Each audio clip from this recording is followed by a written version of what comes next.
Assalamualaikum warahmatullahi wabarakatuh. Balik lagi di channel Studio Horor. Apa kabar teman-teman? Semoga sehat dan banyak rezekinya. Kali ini saya akan membacakan cerita pengalaman mistis yang dialami ketika PKL di rumah sakit.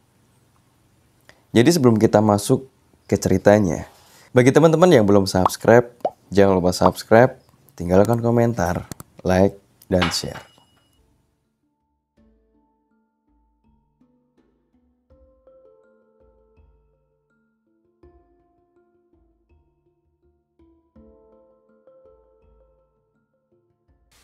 Jadi pada segmen kali ini, saya akan membagikan pengalaman mistis ketika PKL di rumah sakit. Kemarin, saya mendapatkan email dari salah satu narasumber.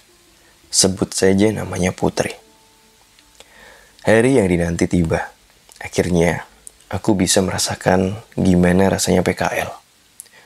Ya, walaupun banyak juga cerita mistis ketika PKL, tapi bagiku, horor itu ketika aku telat menunaikan ibadah sholat. Tapi nggak nutup kemungkinan juga kalau pas lihat setan. Rasanya senang dan bahagia kalau bisa bantu orang lain dalam PKL ini. Apalagi aku seorang perawat. Kalau menurut cerita, rumah sakit ini katanya terkenal angker. Dan kebetulan aku kebagian di sana. Ya, walaupun hampir semua rumah sakit pasti angker ya. Tapi mau gimana lagi? Dan ini pengalaman seram waktu itu. Teman-temanku biasanya manggil aku Putri. Aku kuliah di kota ini juga. Kebetulan waktu itu aku sudah selesai beberes untuk perlengkapan buat besok berangkat. Setelah semua siap, aku bersama kakak berangkat menuju lokasi. Gak sampai 1 jam kok perjalanannya. Tibalah aku di asrama. Waktu pertama kali aku menginjakkan kaki di asrama, rasanya kok gini banget ya. Merinding aja liatnya. Ada kesan serem. Tapi aku coba untuk gak mikirin ke arah mistis. Takut kalau nanti malah kejadian. Singkat cerita, setelah memasuki minggu pertama masa PKL, kebetulan aku kebagian shift malam. Dan waktu itu, rekan shiftku ditemani sama Agus. Malam itu aku jaga di bagian depan atau resepsionis salah satu bangsal bersama satu lelaki namanya Agus. Dan teman-teman yang lain sedang muter bangsal buat ngecek satu persatu pasien. Semakin malam, karena juga sepi, kok mendadak suasana jadi tegang dan mencekam gini ya. Tapi untungnya, Agus berinisiatif buat ngajak ngobrol. Jadi agak tenang walaupun masih merinding. Tapi begonya Agus, kenapa dia malah nanyain yang menurutku malah bikin suasana tambah serem. Bayangin aja, dia tiba-tiba nanya gini, "Put, dengar suara orang ketawa nggak? Kayak suaranya tuh di ruangan sebelah." Ya siapa yang nggak kesel kan? Suasana lagi kayak gini, si Agus malah bikin suasana tambah serem. Emang gak peka tuh si cowok. Sebenarnya aku juga dengar suara itu. Tapi aku emang sengaja gak jawab, gak dengar. Biar Agus gak nanya lagi. Malah ngadi-ngadi nih bocah. Dia nanya lagi kalau ada bau melati. Gak lama, tiba-tiba ada suara orang memanggil Agus. Ternyata Roni yang manggil. Agus pun langsung pergi. Sekarang aku sendiri di depan. Bayangin aja, gak ada siapa-siapa. Dan Pak Satpam yang biasa jaga di dalam pun juga gak ada. Gak tahu kemana. 10 menit kemudian, kok dari arah koridor aku kayak dengar langkah kaki. Dan itu gak cuma sepasang, tapi kayak ramai orang gitu. Pas aku tunggu-tunggu, kok gak sampai-sampai nih orang. Aku tengok nih ke arah suara, dan ternyata gak ada apapun dan siapapun. mulai ketakutan. Pokoknya campur aduk gitu rasanya. Keringat dingin, gemeter, dan kakiku nggak mau berhenti bergerak. Kayak tremor gitu. Pas posisi kayak gitu, apesnya aku harus ganti pembalut. Pokoknya malam itu aku sial banget. Intinya aku doa aja sebisaku. Aku jalan cepet ke toilet yang deket dan langsung ganti pembalut. Nah, ini kejadian paling serem kalau menurutku. Ketika aku selesai ganti dan pembalutku udah aku kemas sedemikian rupa biar ketutup rapat. Terus aku buang ke tong sampah. Nah, pas lagi cuci tangan di wastafel, otomatis kan kalau ada cermin pasti ngaca dulu. Duduk, srek. Tahu nggak suara apa itu? Itu suara bak sampah jatuh dan pembalutku kebuka. Dan di sana, dengan jelas aku lihat ada sosok perempuan pakai baju putih, mukanya pucat, rambutnya panjang dan ngesot sedang jilatin. Padahal itu udah aku bersihin ya. Seremnya lagi, pas dia udah selesai jilatin gitu, perempuan itu langsung natap ke arahku. Aku bener-bener gak bisa gerak waktu itu. Kayak tubuhku tuh nge-freeze. Mau kemana-mana gak bisa. Yang aku ingat, aku kebangun di ruangan yang udah ada banyak orang. Di situ kejadian pertama yang paling serem. Masuk minggu kedua, teror perempuan yang resort itu gak ada. Tapi, ada yang serem juga. Kali ini aku lagi sama Sasa. Kejadian juga di malam hari. Waktu itu aku sama Sasa lagi muter bangsal sama ngecek pasien. Kebetulan rumah sakit ini lumayan luas. Jadi ya lumayan capek. Nah, pas kita jalan ke lorong atau koridor, setelah keluar dari ruangan pasien, kok tiba-tiba aku kayak nyium bau melati lagi ya.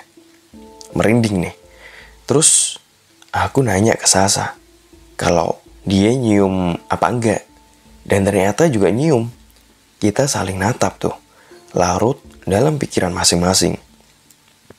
Kira-kira apa nih kok mendadak nyium aroma melati? Kita terus jalan agak cepat. Sampai ketika kita belok, tuh udah kelihatan banget koridor atau lorongnya panjang. Kita berhenti, saling pandang. Pokoknya udah mikirin yang serem-serem. Apalagi kalau kayak di film-film gitu. Tiba-tiba lampu mati satu persatu.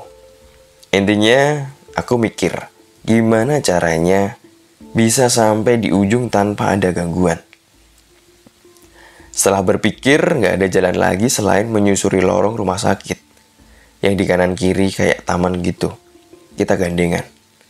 Sempet aku remas tangan Sasa. Karena emang takut. Nah, pas sampai tengah, itu percabangan ya. Aku sama Sasa ngelihat ada perempuan pakai baju pasien. Lagi berdiri gitu, di sisi lorong sebelah kanan.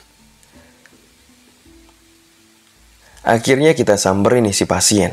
Kita tanya-tanya, kok malam-malam gini di luar? Nah, pas udah sampai di belakangnya, aku sapa kan si perempuan ini. Kalau dilihat-lihat dari belakang, ya kayak mbak-mbak gitu. Rambutnya sepinggang, tapi agak acak-acakan. Permisi mbak, kok malam-malam di luar? Kenapa?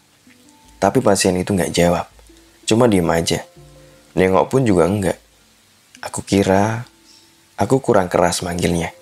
Kemudian aku tanya lagi, tapi agak keras. Nah, pas kedua kalinya itu, mbak itu nengok. Kita udah deg-degan waktu mbak itu mau nengok. Bayangin, kalau tiba-tiba mukanya hancur atau gimana, kan kita nggak tahu. Kalau di film-film pasti ada musik yang gemuruh gitu kan. Terus jump scare. Itu juga sama. Detak jantungku deg-degan banget, kayak backsoundnya. Terus mbaknya itu entah kenapa, nengoknya itu lambat banget. Kayak ada efek slow motionnya. Pas udah sepenuhnya nengok, alhamdulillah, gak ada yang aneh. Cuman, kok pucat aja mukanya. Terus aku tanyain, kamarnya di mana? Biar kita antar gitu. Udah gitu, mbaknya cuma nunjuk aja ke arah sana. tepatnya ke kiri. Kalau ditarik garis lurus, ujungnya kamar mayat. Tapi kita nggak mikir atau nggak mungkin juga mbaknya ke sana. Lagian juga nggak kelihatan kalau setan. Tapi aku salah ternyata. Jadi pas kita nganter mbaknya, jalannya tuh pelan banget. Jadi kita pas ngikutin di belakang juga nunggu lama. Kita terus jalan ngikutin mbaknya. Tapi kenapa mbaknya nggak berhenti-berhenti? Padahal kita udah ngelewatin banyak. Udah beberapa kamar yang kita lewatin. Udah mulai mikir nih yang aneh-aneh. Apa bener ini mau ke kamar mayat? Ternyata bener loh. Si Sasa udah mulai nangis tuh. Kelihatan banget matanya yang udah berkaca-kaca. Nah, gak lama juga dari depan tuh kayak ada yang naik sepeda rumah sakit.